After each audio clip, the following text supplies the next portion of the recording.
Hello friends, welcome to இந்த house. இன்றைக்கி Vinayagar Chaturthi special சாஃப்டான டேஸ்டியான பால் கொழுக்கட்டை எப்படி செய்யலாம் பார்க்கலாம் வாங்க. அதுக்கு ஒரு கப் அரிசி மாவு எடுத்துக்கிடணும்.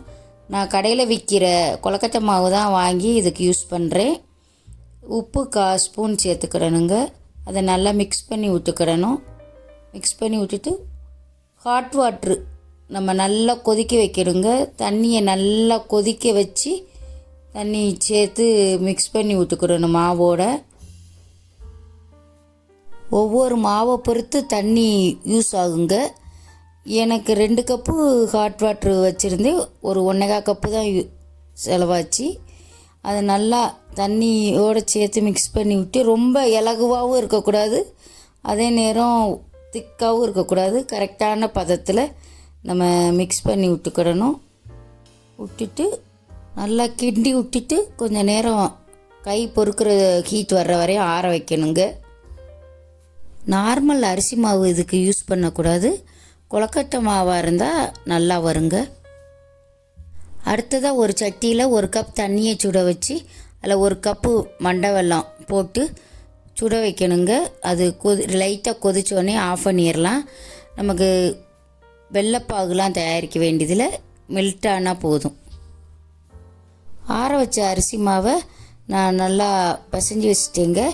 இப்போ மாவு நல்லா பக்குவமாக இருக்கனால சாஃப்டாக இருக்குது. அதை நம்ம கொழுக்கட்டைக்கு உருண்டையாகவும் சிலிண்டர் ஷேப்லேயும் மாவு உருட்டி வச்சுக்கிடணும்.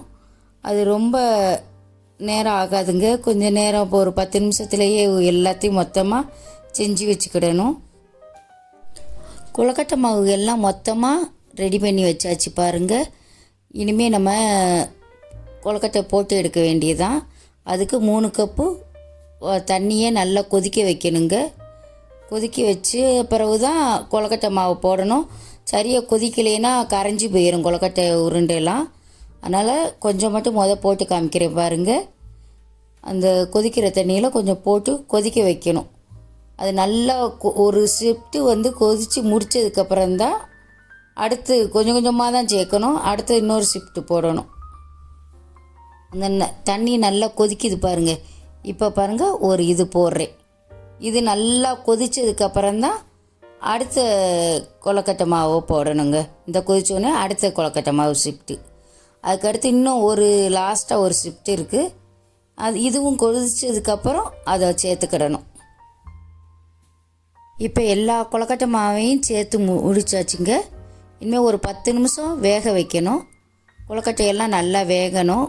நல்லா சூடோடு போட்டு நம்ம பண்ணோம்னா தான் இந்த கொழுக்கட்டை மாவு தண்ணியில் கரையாமல் அப்படியே இருக்கும். அதுக்காக தான் நல்லா கொதிக்க வச்சுட்டு போடுறோம்.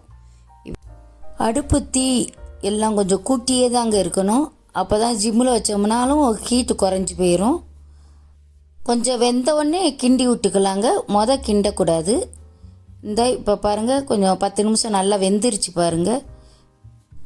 அடுப்பை கொஞ்சம் குறைச்சி வச்சுட்டு இனிமேல் நம்ம வெள்ளைப்பாகு கரைச்சி வச்சுருந்தோம்ல அதை இதில் சேர்த்துக்கலாங்க. அதையும் சேர்த்து கொஞ்சம் நேரம் அதிலையே வேக விட வேண்டியதான், கொதிக்க விட வேண்டியதான். வெள்ளைப்பாகை நல்லா வடிகட்டி சேர்த்துக்கிடணுங்க. அடுத்து அதில் ஏதாவது கல் தூசி இது இருக்கும், அதுக்கு தான் வடிகட்டி சேர்த்துக்கிறேன். இப்போ நல்லா அதை மிக்ஸ் பண்ணி விட்டுக்கிடலாம். 1/4 ஸ்பூன் ஏலக்காய் பவுடர் சேர்க்குறேங்க வாசத்துக்காக. அதையும் கலந்து விட்டுக்கோங்க. இது அப்படியே ஒரு 5 நிமிஷம் வேக வச்சுக்கலாங்க. வெள்ளைப்பாகோடு மிக்ஸ் ஆகி கொழுக்கட்டை டேஸ்ட்டு அதில் எசன்ஸ் எல்லாம் இறங்கி நல்லா இருக்குங்க. அது வெந்ததுக்கப்புறம் நம்ம தேங்காய் பால் நான் 1 கப்பு எடுத்து அதில் சேர்த்துக்கிறேன். அடுப்பை ஆஃப் பண்ணிவிட்டு சேர்க்கணுங்க. தேங்காய் பாலை கொதிக்கிறப்பே சேர்த்தோம்னா திரைஞ்சி போயிடும் வெள்ளைப்பாவுக்கு அதுக்கும்.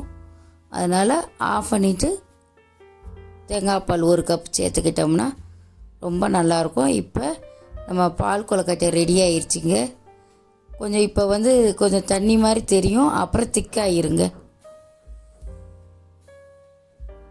இந்த பால் கொழுக்கட்டையை சிம்பிளாக டேஸ்ட்டாக எப்படி செய்கிறதுன்னு காமிச்சு நீங்களும் செஞ்சு பாருங்கள், நல்லாயிருக்கும்.